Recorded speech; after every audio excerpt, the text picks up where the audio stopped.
Welcome to Samba Samba. Enjoy the video. A void check proves your bank routing and account numbers for direct deposit setup. Use a void check when employers or payers request banking details for payroll or automatic deposits. Do not sign the check after you void it. Marking the check void cancels the payment while keeping the MICR line readable. Keep all printed numbers intact, including the routing number and account number for accurate processing. Only provide a voided check to trusted organizations that need deposit or withdrawal authorization. Place the check on a flat surface and use a black permanent pen to write void. Write void in large capital letters across the payee line and amount box.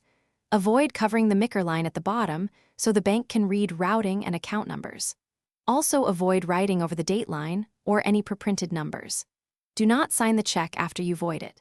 Hand the voided check to the requester or scan and send a clear image if they accept electronic copies.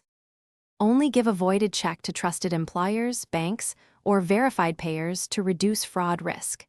If your employer offers a secure bank portal, use that portal to submit routing and account details instead of mailing a check.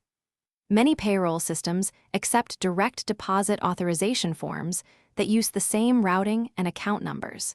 Keep a photocopy or digital image of the voided check for your records. Destroy unneeded physical copies.